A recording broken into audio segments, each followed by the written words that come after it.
రాసిన పత్రికలో ఈరోజు వచనం చదువుకుందాం. మనం ఇప్పటి వరకు 7 months ఇన్ ఎఫెసియన్స్ చాప్టర్స్లో మనం విన్నాం. 7 విషయాలు, ఒక్కడే శరీరం, ఒక్కటే ఆత్మయు, ఒక్కటే నిరీక్షణ, ప్రభు ఒక్కడే, విశ్వాసం ఒక్కటే, బాప్తిస్మం ఒక్కటే, అందరికీ తండ్రి అయిన దేవుడు ఒక్కడే అనే విషయాన్ని మనం నేర్చుకుంటూ ఆ దేవుడు సమాధానకర్త అని రాత్రి వేళ చాలా విషయాలు మనం చదువుకుందాం. ఈరోజు కూడా దేవుని వాక్యాన్ని చదువుకొని ధ్యానం చేద్దాం. ఎఫెసీయులకు రాసిన పత్రిక 6వ అధ్యాయం 23, 24 వచనాలు చదువుకుందాం. 6వ అధ్యాయం 23, 24 వచనాలు.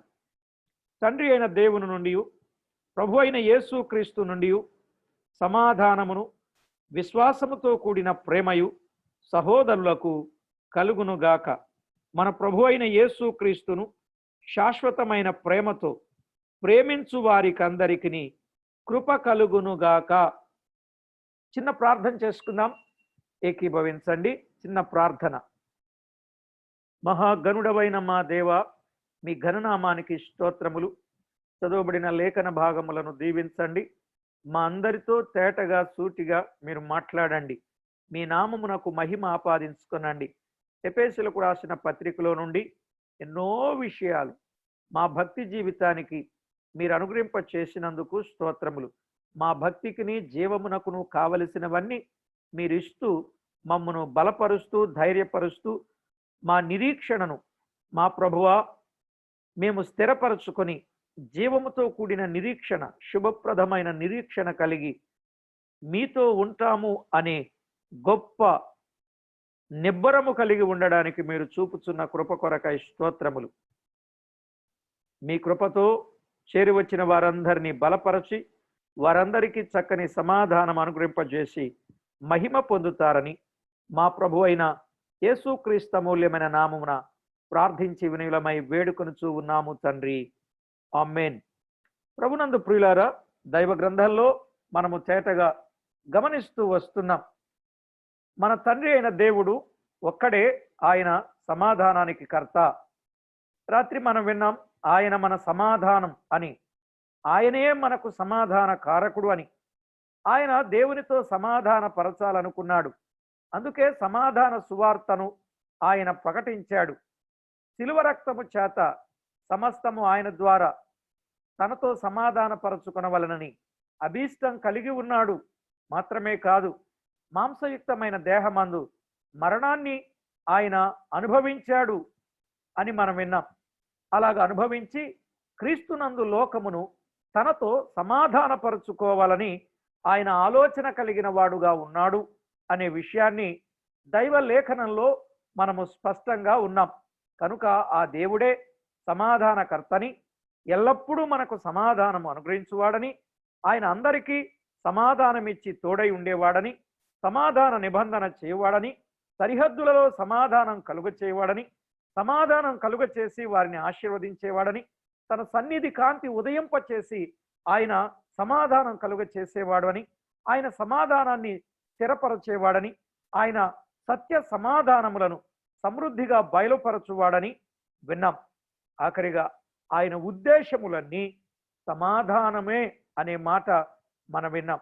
కనుక రాత్రివేళ దేవునితో సమాధానం, హృదయంలో సమాధానం, సంసారంలో సమాధానం, సంఘంలో సమాధానం, సమాజంతో సమాధానం అని మనం విన్నాం. ఈవేళ ఈ సమాధానం ఎక్కడెక్కడ ఉండాలి, సమాధానాన్ని గురించిన సంగతులు మనం ఒక్కొక్కటిగా ఆలోచన చేద్దాం. ఎందుకంటే ఈ సమాధానం మీ అందరికీ కలుగునుగాక. ఎప్పుడు కూడా పౌలు తన పత్రికలు ముగించేటప్పుడు ఎప్పుడు ఆయన కృప తోడై ఉండునుగాక, ఆయన సమాధానం మీకు తోడై ఉండునుగాక ఆయన అలా మాట్లాడిన మాటలు మనము గమనిస్తాం. ఈరోజు కూడా సమాధానం కొరకు మనం వింటున్నాం. లూకాసు వార్త 19వ అధ్యాయం 38వ వచనాన్ని మనం చదువుకుందాం.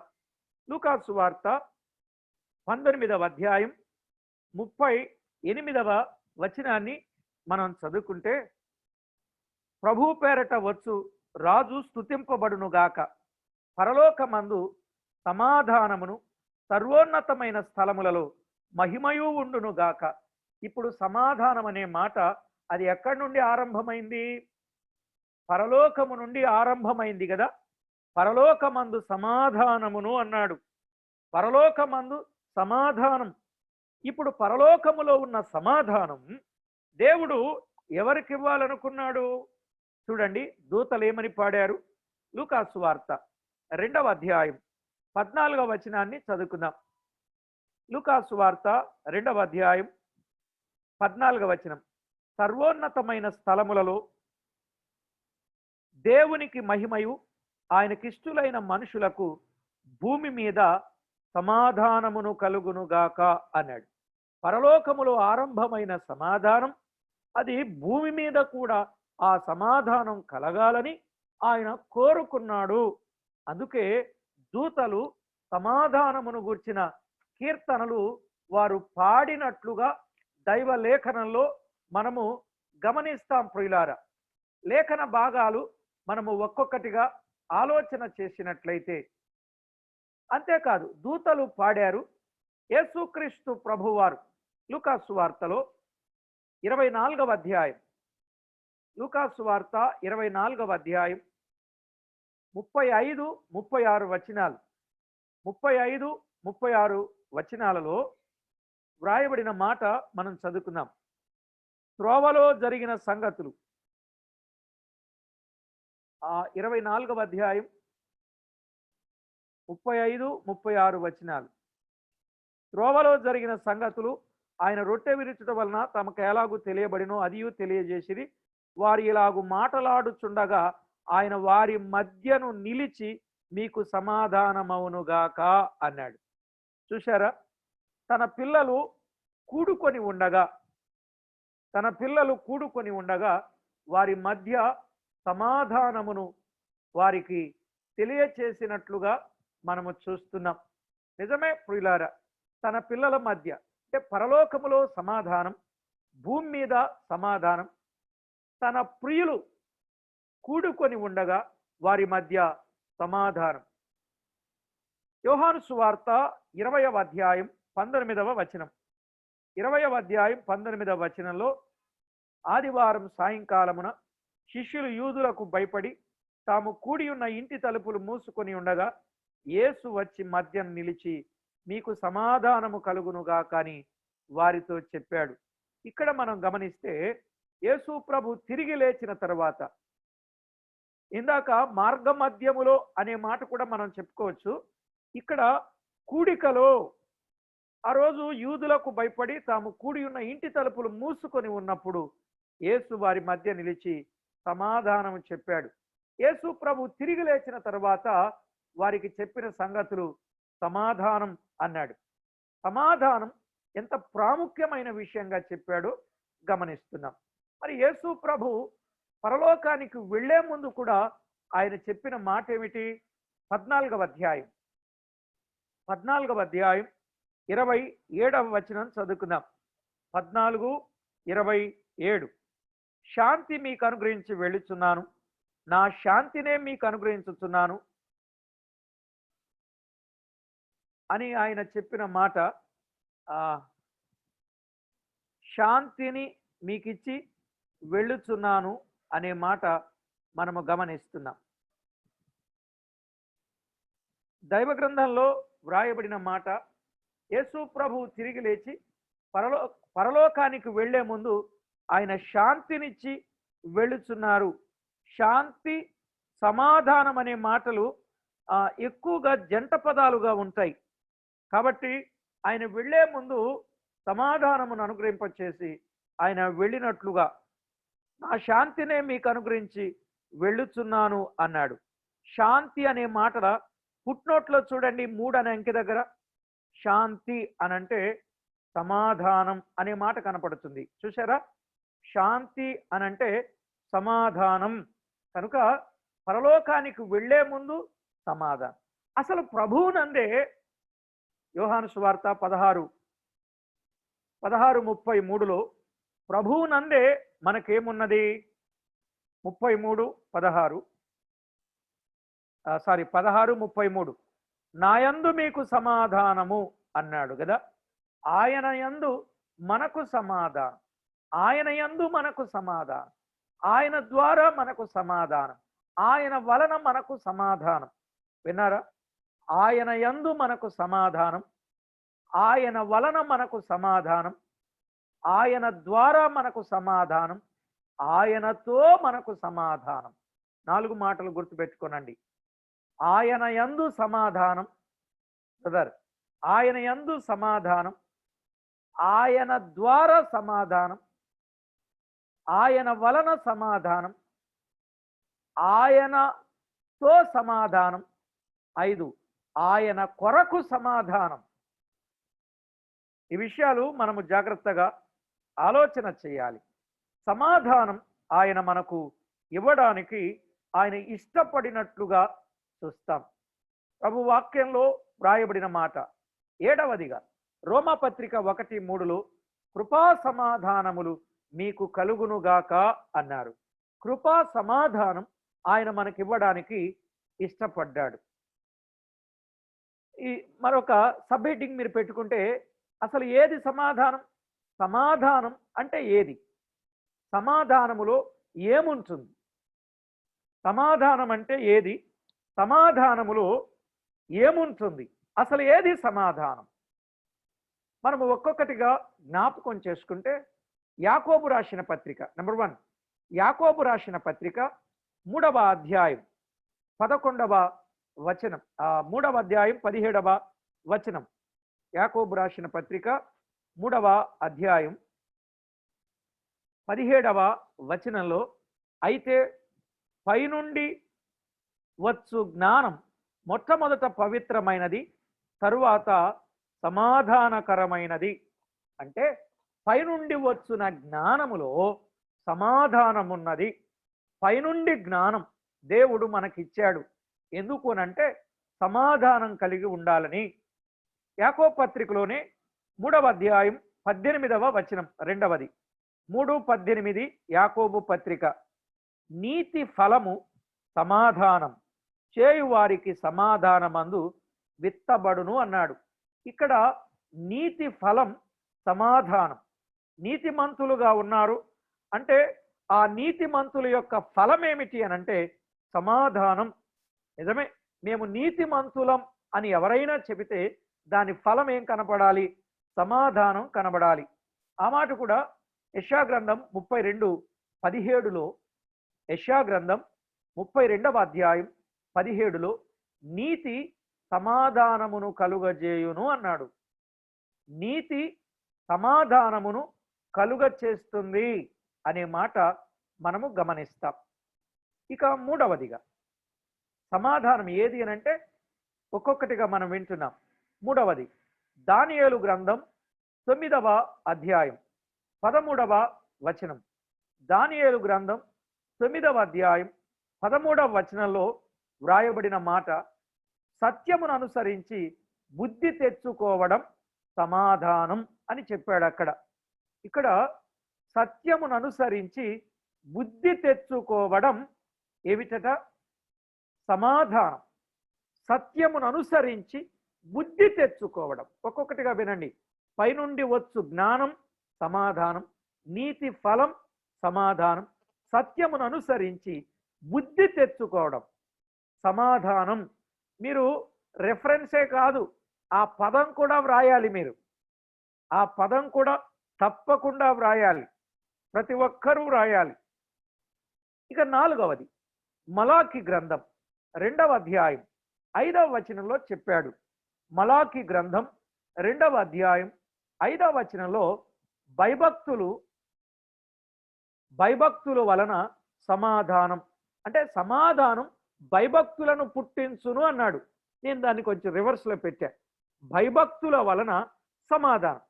ఒక వ్యక్తి భయము భక్తి కలిగి ఉన్నాడు అని అంటే అది దేవునితోనూ సమాధానమే, మనుషులతోనూ సమాధానమే కదా.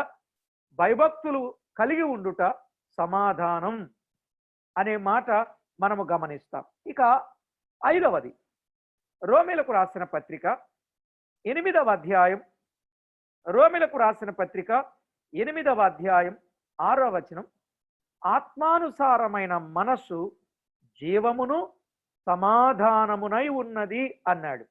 కనుక ఏది సమాధానం అంటే ఆత్మానుసారమైన మనస్సు, శరీరానుసారమైన మనస్సు కాదండి, ఆత్మానుసారమైన మనస్సు. కనుక ఆత్మానుసారమైన మనసు చేత శరీర క్రియలను చంపుతాం. అలా చంపాలి అనే విషయాన్ని మనం వింటున్నాం. ఆత్మానుసారమైన మనస్సు జీవం, అది సమాధానం అనే విషయాన్ని దేవుని వాక్యంలో మనము గమనిస్తాం. ఇక 6వదిగా రోమా పత్రిక 2వ అధ్యాయం 10వ వచనం, రోమిలకు రాసిన పత్రిక 2వ అధ్యాయం 10వ వచనంలో సత్క్రియలు చేయువానికి సమాధానం అన్నాడు. అంటే సత్క్రియలు ఎప్పుడైతే చేస్తాడో అతడు సమాధానం. ఎందుకంటే తన మనస్సాక్షి తన మీద దోషారోపణ చేయదు కదా. సత్క్రియలు చేసేవాని మీద తన మనస్సాక్షి ఎప్పుడు దోషారోపణ చేయదు. తన మనస్సాక్షి దోషారోపణ చేయలేదు అని అంటే తన హృదయంలో తనకి ఏమున్నది? సమాధానం ఉన్నది. సత్క్రియ చేయడం వల్ల దేవునితో ఏమున్నది? సమాధానం ఉన్నది. మంచి పనులు చేయడం వలన ప్రజలతో ఏముంటుంది? సమాధానం ఉంటుంది కదండి. కాబట్టి సమాధానం, సత్క్రియల వలన సమాధానం అనే మాట మనము గమనిస్తాం. ఇక 7వ మాట, రోమా పత్రిక 15వ అధ్యాయం, రోమిలకు రాసిన పత్రిక 15వ అధ్యాయం 13వ వచనం, 15వ అధ్యాయం 13వ వచనం, విశ్వాసము ద్వారా సమాధానం అన్నాడు. విశ్వాసం నిజమే, విశ్వాసం వలన సమాధానం, సమస్తానందం అనే మాటలు మనము గమనిస్తాం. విశ్వాసం వలన, నిరీక్షణకర్తయగు దేవుని యందు విశ్వాసం ఉంచుట వలన సమాధానం అనే మాట, సమస్తానందమును సమాధానమును అన్నాడు. కాబట్టి మనము దేవుని యందు విశ్వాసం, అంటే విశ్వాసం, మన విశ్వాసంలో అవిశ్వాసం కానీ, మన విశ్వాసంలో అల్ప విశ్వాసం కానీ మన విశ్వాసంలో ఉండకూడదు. విశ్వాసం అంటే గొప్ప విశ్వాసం, యథార్థమైన విశ్వాసం, నిష్కపటమైన విశ్వాసం. ఈ లక్షణాలు మనలో ఉంటే ఖచ్చితంగా మన హృదయంలో మనకు కలిగేది సమాధానం అన్నాడు. ఇక 8వ మాట, గలతీయులకు రాసిన పత్రిక 5వ అధ్యాయం 22వ వచనం, గలతీయులకు రాసిన పత్రిక 5వ అధ్యాయం 22వ వచనంలో ఆత్మఫలం సమాధానం, ఆత్మఫలం సమాధానం. కనుక మన ఆత్మ ఫలభరితంగా ఉంది అనంటే సమాధానంగా ఉన్నాము. కాబట్టి ప్రియులారా, ఈ విషయాన్ని మనం ఆలోచన చేయాలి. ఆత్మఫలం సమాధానం, ఆత్మఫలం సమాధానం. ఆత్మఫలం అంటే చాలా మంది ఆత్మఫలములు అని అంటారు. దయచేసి అలా అనకండి ప్లీజ్. ఆత్మఫలమేమనగా అన్నాడు. ఆత్మఫలమేమనగా 9 రుచులున్నాయి. ప్రేమ, సంతోషం, దీర్ఘశాంతం, దయాళత్వం, సమాధానం, మంచితనం, ఇలా ఆశ నిగ్రహం అని 9 రుచులు కలిగిన ఫలం ఆత్మఫలం. పాటలు పాడేటప్పుడు కూడా ఆత్మఫలములు అని పాట పాడుతున్నారు. మనం మార్చుకోవాలి ఆ పాట. ఆత్మఫలం అని పాడాలి. ఫలం ఒక్కటే కానీ రుచులు 9. చూడండి, ఇప్పుడు ఏ సీజన్లో ఉన్నాం? మామిడి పండ్ల సీజన్లో ఉన్నాం కదా. మామిడి పండ్ల సీజన్. మామిడి పండు ఒకటే కానీ ఎన్ని రకాలు ఉంటాయి? రసాలు, పెద్ద రసాలు, చిన్న రసాలు, నీలాలు కదండి. బంగినపల్లి, కలెక్టర్ కాయలు, అబ్బో మా ప్రాంతంలో అయితే కొబ్బరి బొండం, ఏనుగు తొండం, ఇలా ఎన్నో పేర్లతో పిలుస్తారండి. మామిడి ఒక్కటే కానీ అందులో ఉన్నటువంటి ఫలాలు వేరు, రుచులు వేరు కదా. అలాగే ఆత్మఫలం ఒక్కటే, ఆ ఆత్మఫలములో సమాధానం. చాలా ముఖ్యమైన విషయాన్ని చేటగా చెప్పాడు. ప్రియులారా, ఈ సమాధానం అనేది ఎప్పుడు ఎలా ఉంటుంది అని అంటే 9వది హెబ్రీ పత్రికలో చదువుకుందాం. హెబ్రీ పత్రిక 12వ అధ్యాయం 11వ వచనం, మరియు ప్రస్తుత మందు సమస్త శిక్షయు దుఃఖకరముగా కనబడును గాని సంతోషకరముగా కనబడదు. అయినను దాని యందు అభ్యాసము కలిగిన వారికి అది నీతి అను సమాధానకరమైన ఫలమిచ్చును అని వ్రాయబడింది. ఇక్కడ సమాధానకరమైన ఫలమిచ్చేది ఏమిటంటే ప్రస్తుత మందు సమస్త శిక్షయు అన్నాడు. ఈ మాట కొంచెం వివరించమంటారా? దాటిపోనా? సమస్త శిక్షయు అన్నాడు. నేను ఈ రాత్రి చెప్పవలసింది చాలా ఉంది. ఇవాళ దాదాపు 28 సంగతుల పైనే 30 సంగతుల వరకు నేను చెప్పాలి. ఎంత చెప్పుకున్నా తరగదు బైబిల్ గ్రంథం. లోతైన గని తోడే కొద్దీ తవ్వే కొద్దీ ఊరుద్ది. విలువైన విషయాలు వెలుపలికి వస్తాయి. మీరు కూడా అదును చూసి పదును చేసి సదును చేసి పదును పెట్టి తవ్వితే బోలెడంత వాక్యం మన ప్రభువు మన కొరకు దాచి ఉంచారండి. కాబట్టే తప్పనిసరిగా మనమందరం సంపాదించుకోవాలి. సరే, ప్రస్తుత మందు సమస్త శిక్షయు దుఃఖకరముగా కనబడుతుంది గాని సంతోషకరముగా కనబడదు. అయినను దాని యందు అభ్యాసము కలిగిన వారికి అది నీతి అను సమాధానకరమైన ఫలమిచ్చును అన్నాడు. కనుక సమస్త శిక్ష, మన ప్రభు వేసే శిక్ష ఎలాంటిదో తెలుసా అండి? జైలు శిక్ష కాదు, మరణ శిక్ష కాదు, ఉరి శిక్ష కాదు. మన ప్రభువు వేసేది క్రమశిక్ష. మన ప్రభువు వేసేది క్రమశిక్ష. ఆ క్రమశిక్షకు మనం ఏమవ్వాలి? లోబడాలి. ఆ క్రమశిక్షకు మనం ఏమవ్వాలి? విధేయులం అవ్వాలి. అయినా ప్రభువు శిక్షించే కుమారులు దుర్బీజులా లేక మంచివారా? శిక్ష వద్దనుకునే వాళ్ళు దుర్బీజులు. శిక్షించబడటానికి ఇష్టపడి దుఃఖమైన సహించి రేపు సంతోషం, సమాధానం, నీతి ఉన్నది అని ఎదురు చూచేవారు ఆయనకి ఇష్టలైన ప్రియులు అనే విషయాన్ని మనము తేటగా గమనిస్తాం. కాబట్టి ప్రియులారా, సమస్త శిక్ష సమాధానం అనే విషయాన్ని మనము గమనిస్తున్నాం. రైట్, ఇక్కడ మనం 9 విషయాలు మనం విన్నాం. ఇంతకీ ఎవరితో సమాధానం? రాత్రి వేళ కొన్ని విషయాలు టూకీగా చెప్పుకున్నాం. ఈవేళ వచనాల రూపంలో చెప్పుకుందాం. అసలు సమాధానం ఏది? 1, పైనుండి వచ్చు జ్ఞానం. 2, నీతి ఫలం. 3, సత్యమును అనుసరించి బుద్ధి తెచ్చుకోవడం. 4, భయభక్తులు కలిగి ఉండడం. 5, ఆత్మానుసారమైన మనసు. 6, సత్క్రియలు చేయడం. 7, విశ్వాసం కలిగి ఉండడం. 8, ప్రస్తుతం సమస్త శిక్ష అన్నాడు. 10వ కూడా చెప్పేసుకుందాం, 10 కూడా చెప్పుకుందాం. రోమాపత్రిక 14వ అధ్యాయం 17వ వచనాన్ని మనం చదువుకుందాం.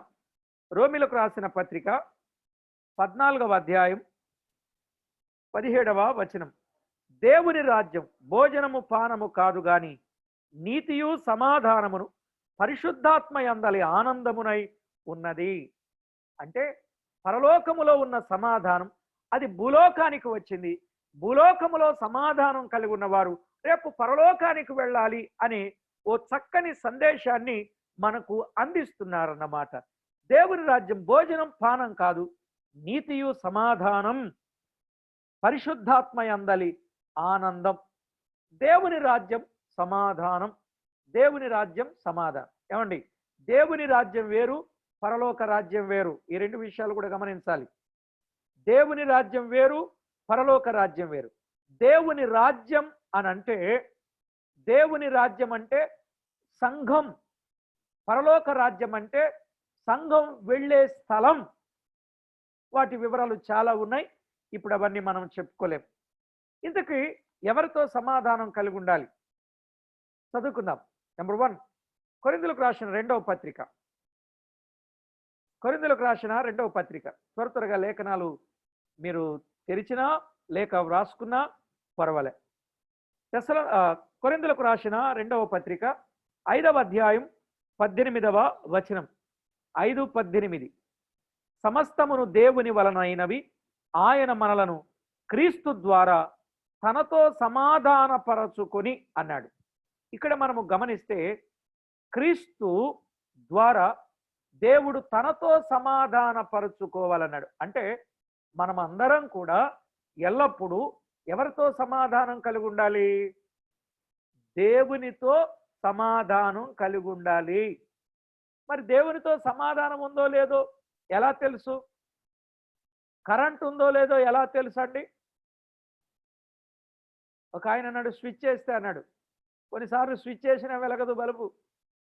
ఒక ఆయన అన్నాడు బ్రదర్ వేలు పెడితే తెలుసుద్ది అన్నాడు. వేలు పెడితే తెలుసుద్దా పవర్ ఉందో లేదో? ఒకవేళ తెలుసుద్దేమో. నేను అడుగుతున్నా, వేలు పెట్టినోడికి తెలుసుద్దా వేలు పెట్టనవానికి తెలుసుద్దా? వేలు పెట్టినోనికినండి కాదు. వేలు పెట్టినోడు షాక్ కొట్టి చనిపోతాడు కదా, వాడెక్కడ తెలుస్తుంది? ఓ వీడు షాక్ కొట్టి పడిపోయాడనే సంగతి మనకు తెలుసుద్ది, పెట్టినోడికి తెలియదు. అందుకే ఈరోజు టెస్టర్ ఇచ్చాడు, పవర్ ఉందో లేదో చెప్పడానికి టెస్టర్ ఉంది. అదే కదండి. జ్వరం ఉందో లేదో చెప్పడానికి థర్మామీటర్ ఉంది. గుండె లబ్దబ్ కొట్టుకుంటుందో లేదో చెప్పడానికి స్టెథోస్కోప్ ఉంది. Very good. ఎముకలు ఇరిగాయో లేదో చెప్పడానికి ఎక్స్రే ఉంది. కాయలున్నాయో కణుతులున్నాయో పుట్టక ముందే ఆడబిడ్డో మగబిడ్డో చెప్పడానికి స్కానింగ్ ఉంది. అబ్బా ఎక్సలెంట్గా చెప్పారు మీరు. మరి మనము దేవునితో సమాధానం కలిగి ఉన్నామో లేదో చెప్పడానికి సాధనం ఏముంది? ఏముందండి? మన మనస్సాక్షే. కనుక మన మనస్సాక్షికి ఎప్పుడు కల్మషం తోచకూడదు. మన మనస్సాక్షి మన మీద ఎప్పుడు దోషారోపణ చేయకూడదు. మనం ఎప్పుడు మనస్సాక్షిని చంపుకొని ప్రవర్తించకూడదు. ఈ విషయాలు గమనించాల్సిందిగా ప్రభు పక్షంగా మనం చేస్తున్నా. దేవునితో మనము సమాధానం కలిగిన వారంగా ఉండాలి. అసలు మనము సమాధానం కలిగి ఉండాలని ఆయన ఏం చేశాడు? యెషయా గ్రంథం 53:5లో, యెషయా గ్రంథం 53:5 మన సమాధానార్థమైన శిక్ష ఆయన మీద పడెను అన్నాడు. అంటే మన కొరకు ఆయన శిక్షను అనుభవించాడు. మన సమాధానార్థమైన శిక్ష అతని మీద పడెను అనే మాట చూస్తున్నాం.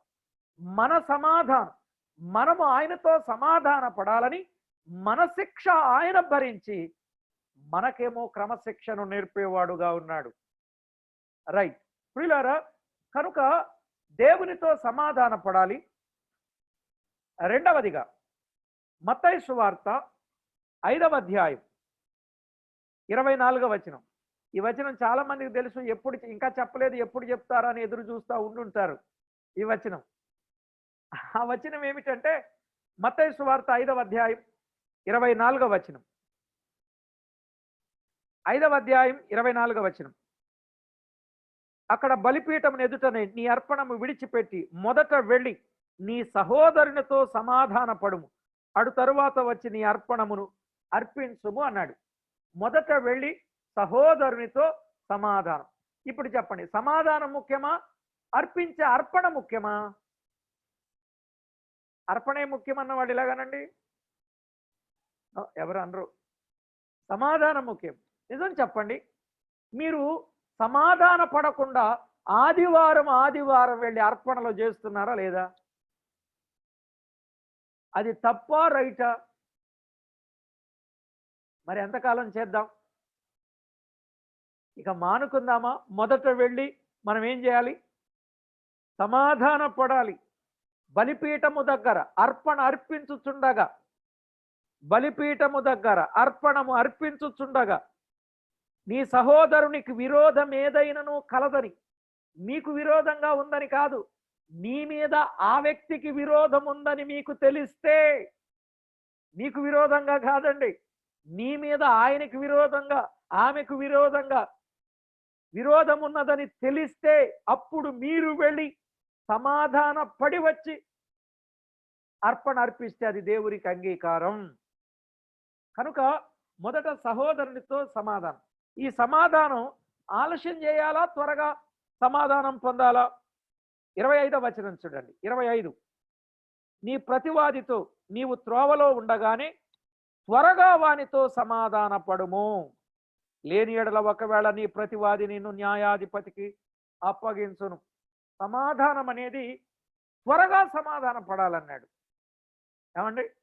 త్వరగా సమాధాన పడాలి. ఎంత చక్కని మాట. మొదట సహోదరునితో సమాధానం, అది త్వరగా సమాధానం. నెక్స్ట్ వర్డ్ మార్క్స్ వార్త. మార్క్స్ వార్త 9వ అధ్యాయం 50వ వచనం. 50వ వచనం. ఉప్పు మంచిదే గాని ఉప్పు నిస్సారమైతే దేనివల్ల సారము? దానికి సారము కలుగజేతురు.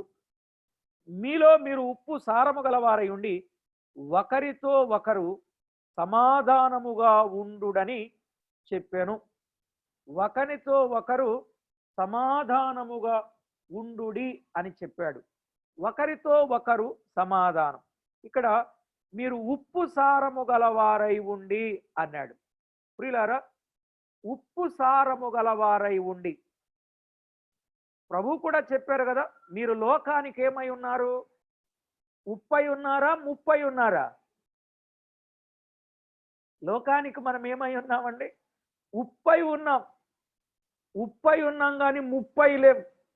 ఉప్పుకున్న లక్షణాలు ఏమిటి? నేను 7 పాయింట్స్ చెప్తా, మీరు టకటక రాసుకుంటారా? ఉప్పుకున్న లక్షణాలు. నెంబర్ 1, ఉప్పు తెల్లగా ఉంటుంది కనుక మనం ఎప్పుడు పరిశుద్ధంగా ఉండాలి. ఉప్పు తెల్లగా ఉంటుంది, అది పరిశుద్ధతకు గుర్తు. ఉప్పు ఎప్పుడు కూడా ప్రత్యేకంగా ఉంటుంది. చూడండి, ఉప్పు ఎప్పుడు ప్రత్యేకంగా, ఇది వరకు బస్తాల్లో వేసి ఎక్కడో ప్రక్కన ఉంచేవాళ్ళు. ఉప్పు ప్రత్యేకంగా ఉంటుంది. మనము కూడా ఈ లోకంలో ప్రత్యేకంగా ఉండాలి, కలిసిపోయి ఉండకూడదు. ఇక 3వది, ఉప్పులో ఉన్న లక్షణం కరిగిపోద్ది.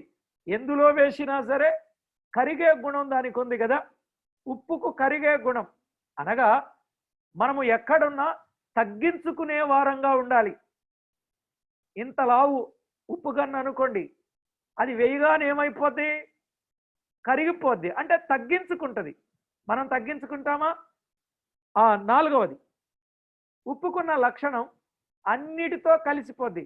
బెండకాయలు, వంకాయలు, సాంబార్లో ఎన్ని రకాల ఐటమ్స్ వేస్తారండి? ఒకవేళ ఏ ఐటెంలో వేసినా దానికి ఉన్న లక్షణం అన్నిటితో కలిసిపోద్ది. అది ఎన్వి కావచ్చు, అది మరొకటి కావచ్చు. ఎన్ని వస్తువులు వేస్తారో అన్ని వస్తువులతో కలిసిపోతుంది. మనం కూడా సంఘములో ఉన్న వారందరితో కలిసిపోయి ఉండాలి.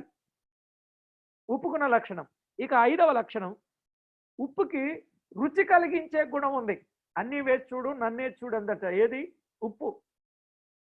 ఉప్పుకున్న లక్షణం ఏంటంటే రుచి కలిగించే గుణం. కనుక మనం కూడా ఇతరులకు చేదుగా ఉండకూడదు, రుచి కలిగించే వారంగా ఉండాలి. ఇక 6వదిగా, ఉప్పుకున్నటువంటి గుణం ఏంటంటే బాగు చేసేది. ఫిష్ కానీ, మటన్ కానీ, ఆకుకూరలు కానీ, కూరగాయలు కానీ, ఏవైనా కానీ ఉప్పు వేసి కడుగుతారు, శుభ్రం చేస్తారు. అంతే కదండి. ఉప్పు బాగు చేయడానికి సూచన. కనుక మనం బాగు చేయాలి, కొంతమందిని బాగు చేయాలి, శుభ్రం చేయాలి అనే విషయాన్ని నేర్పిస్తుంది. ఇక ఉప్పుకున్నటువంటి లక్షణం ఏమిటంటే దానికి ఏ వస్తువునైనా నిల్వ ఉంచే లక్షణం ఉప్పుకుంది. నిజమా కదా? ఆవకాయ ఇప్పుడు పడుతున్నారు కదా, ఆవకాయలో ఉన్న లక్షణం ఏంటంటే ఉప్పు లేకపోతే అది నిల్వ ఉండదు. ఆ రోజుల్లో చర్మాలు, తోళ్ళు అంటారు, వాటిని నిల్వ ఉంచడానికి ఉప్పు వేసి ఊరబెడతారనమాట. సరే, ఈ విషయాలన్నీ మనం ఎదుగు. అయితే ప్రియులారా, నిలిచి ఉండేది ఉప్పు. 7 విషయాలు మనం విన్నాం. ఇంక నేను దాని కొరకు వివరించను. ఉప్పుకున్నటువంటి లక్షణాలు ఇన్ని ఉన్నాయి. అయితే ప్రభు మనలను ప్రేమించేమన్నారు? మీరు లోకానికి ఉప్పు అన్నారు. ఇప్పుడు ఉప్పు సారము గలవారై ఉండి ఒకరితో ఒకరు ఎలా ఉండాలన్నారు? సమాధానంగా ఉన్నారు. అంటే సమాధానం అనేది ఎందులో ఉంది? ఉప్పులో ఉంది. ఉప్పులో ఎన్ని లక్షణాలు ఉన్నాయి? 7 లక్షణాలు ఉన్నాయి. ఆ 7 లక్షణాలు ఎవరికి ఉండాలి? నీకు నాకు ఉండాలి. ఉన్నాయా? ఉన్నాయా? ఎంతమందికి ఉన్నాయి? చెప్పరేమండి, ఎంతమందికి ఉన్నాయి? ఒక్క చేయి కనపడింది చార్లెస్ అన్న, ఒక్క చేయి కనపడింది, రెండో చేయి కనపడింది. అవునోయ్, 7 లక్షణాలు ఉన్నాయి. ఒక్కటి లేకపోయినా లేనట్టే. ఒక్కటి లేకపోయినా లేదండి. కాబట్టి ప్రియులారా, థ్యాంక్ యూ మీ అందరికి వందనాలు. ఉప్పుకున్నటువంటి లక్షణాలు మన జీవితంలో ఉండి ఇతరులతో మనము సమాధానంగా, ఒకరితో ఒకరు సమాధానంగా ఉండాలి. నెక్స్ట్ వన్, ఎవరితో సమాధానంగా ఉండాలి? అపోస్తల కార్యాలు 9వ అధ్యాయం 31వ వచనం. అపోస్తల కార్యం 9వ అధ్యాయం 31వ వచనంలో వ్రాయబడిన మాట, కావున యూదయ గలిలయ సమరయ దేశములందరూ సంఘము క్షేమాభివృద్ధి నొందుచు సమాధానము కలిగి ఉండెను అన్నాడు. ఇక్కడ సంఘం క్షేమాభివృద్ధి నొందుచు సమాధానము కలిగి ఉంది అంటే సంఘములో ఉన్న ప్రతిదీ సమాధానంగానే ఉండాలి. మన శరీరంలో ఉన్న అవయవాలు ఒకదానితో ఒకటి దెబ్బలాడుకుంటాయండి? దెబ్బలాడుకోవు. కానీ వేళ సంఘాల్లో ఉన్న వ్యక్తులు దెబ్బలాడుకుంటున్నారు. అదే పొరపాటు. దెబ్బతింటున్నాం, నష్టపోతున్నాం, దేవునికి దూరం అవుతున్నాం. మాత్రమే కాదు, దేవుణ్ణి దుఃఖపరుస్తున్నాం. సంఘంలో ఎప్పుడైనా అసమాధానం వచ్చిందంటే దూరం అవుతున్నాం, దేవుణ్ణి దుఃఖపరుస్తున్నాం. సహవాసానికి దూరం, దేవునికి దుఃఖం. అది మనం ఎన్నడూ కలుగ చేయకూడదు అనే విషయాన్ని చెప్తా ఉంది. సంఘముతో సమాధానం కలిగిన వారంగా మనం ఉండాలి అనే విషయాన్ని తేటగా చెప్పాడు. సంఘముతోనే కాదు, హెబ్రీలకు రాసిన పత్రిక 12వ అధ్యాయం 14వ వచనం. హెబ్రీలకు రాసిన పత్రిక 12వ అధ్యాయం 14వ వచనంలో వ్రాయబడిన మాట ఏమిటి? అందరితో సమాధానమును పరిశుద్ధతయు కలిగినుటకు ప్రయత్నించుడి. అందరితో సమాధానం. ఏమండి? అందరితో సమాధానం. దేవునితో సమాధానం, సహోదరులతో సమాధానం, ఒకరితో ఒకరు సమాధానం, సంఘముతో సమాధానం, అందరితో సమాధానం.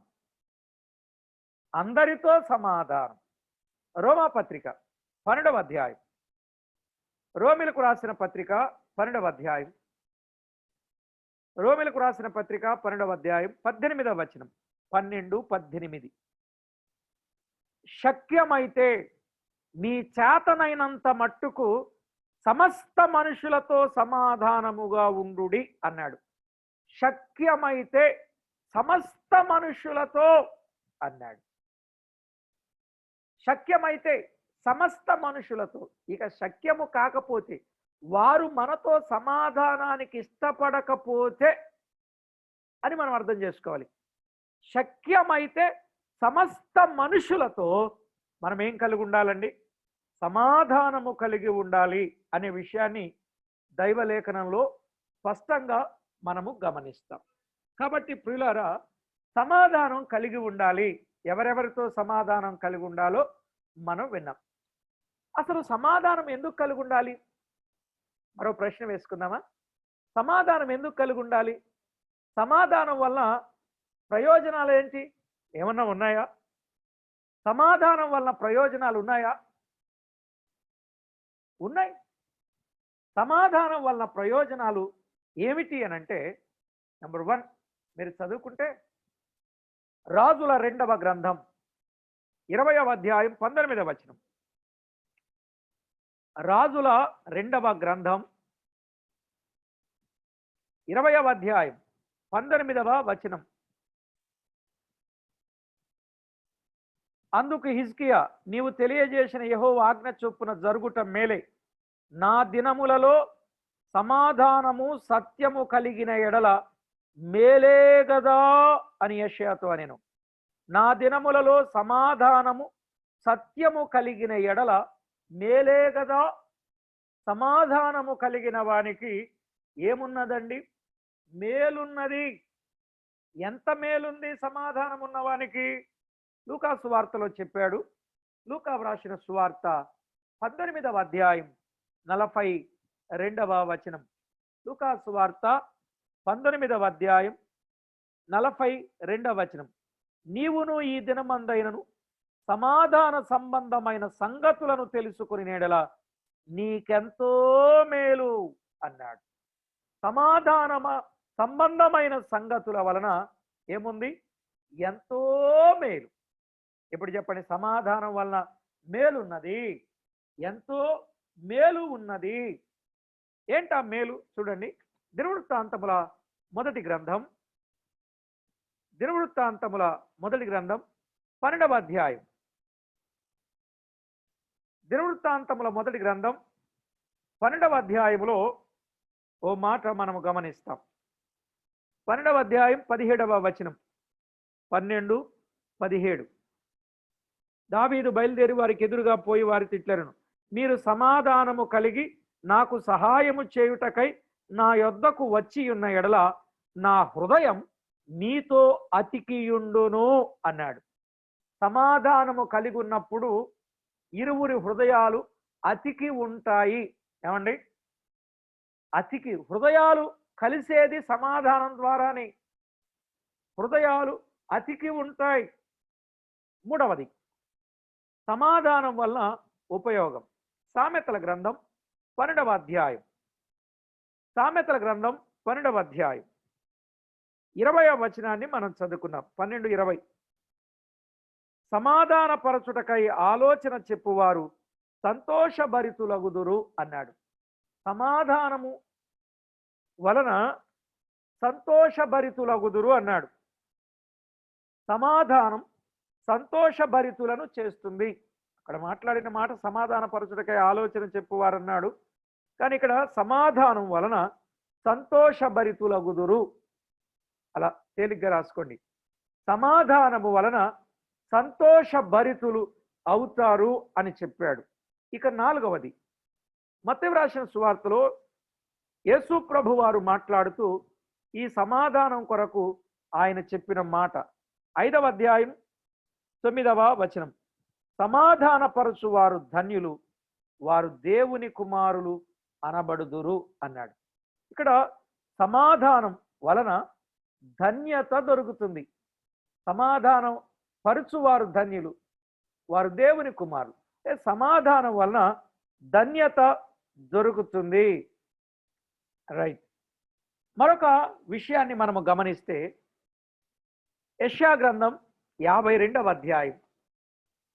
యెషయా గ్రంథం 52వ అధ్యాయం 7వ వచనాన్ని చదువుకుందాం. 52:7. సువార్త ప్రకటించుచు సమాధానము చాటించుచు సువర్తమానము ప్రకటించుచు రక్షణ సమాచారము ప్రచురించు వాని పాదములు నీ దేవుడు ఏలుచున్నాడని సియోనుతో చెప్పుతున్న వాని పాదములు పర్వతముల మీద ఎంతో సుందరములై ఉన్నవి అన్నాడు. ఇక్కడ సువార్త ప్రకటించుచు అనగా సమాధానము చాటించుచు ఉంటే వారి పాదములు సుందరములు. సమాధాన సువార్త ప్రకటించేవారు వారి పాదములు సుందరములు అన్నాడు. వారి పాదములు సుందరములు. ఎంత చక్కని మాట చెప్పాడు. గనుకనే ప్రియులారా, ఎన్ని ఉపయోగాలు విన్నాం? 1, మేలున్నది, ఎంతో మేలున్నది. 2, హృదయం అతికి ఉంటుంది. 3, సంతోషభరితులవుతారు. 4, ధన్యులు, వారు దేవుని కుమారులు అనబడతారు. 5, వారి పాదములు పర్వతం మీద ఎంతో సుందరములు అన్నాడు. గనుక ఈ సమాధాన విషయంలో మనం ఎలా ఉండాలి? జకర్యా గ్రంథం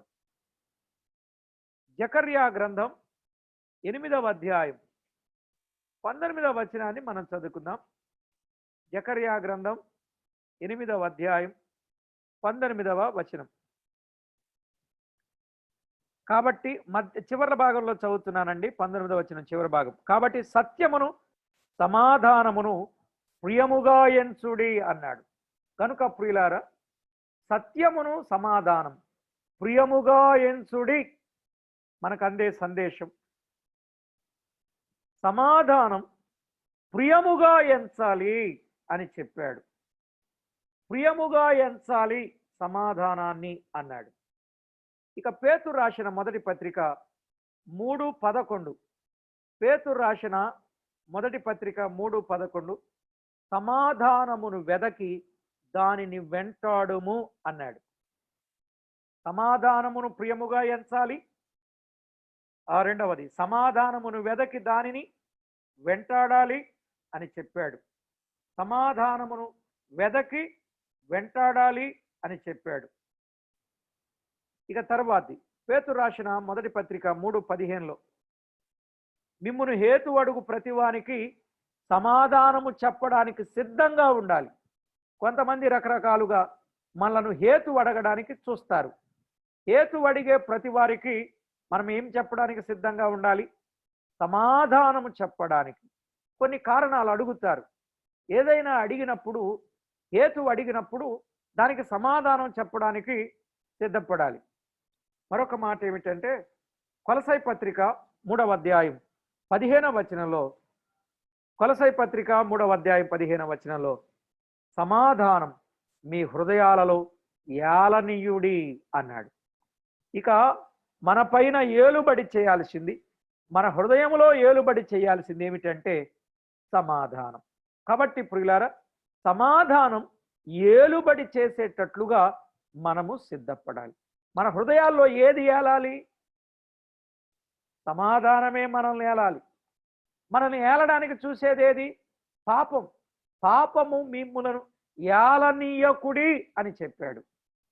కాబట్టి పాపం మనల్ని ఏలకూడదు.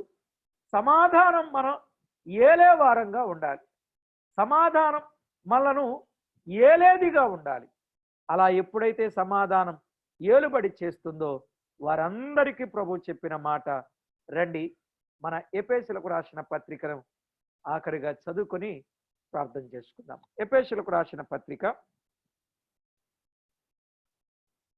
6వ అధ్యాయం, ఎఫెసీయులకు రాసిన పత్రిక 6వ అధ్యాయం 15వ వచనంలో ఏమన్నాడు? పాదములకు సమాధాన సువార్త వలన సిద్ధ మనసును జోడు తొడుక్కొని నిలువబడుడి అన్నాడు. సమాధాన సువార్త వలనైన సిద్ధ మనసు అంటే పరలోకానికి వెళ్ళడానికి సమాధానం మనము కలిగి సిద్ధ మనసు కలిగిన వారంగా ఉండాలి అనే విషయాన్ని చెప్పాడు. సమాధానం ఎక్కడి నుంచి వచ్చింది? సమాధానం అసలు ఎక్కడుంది?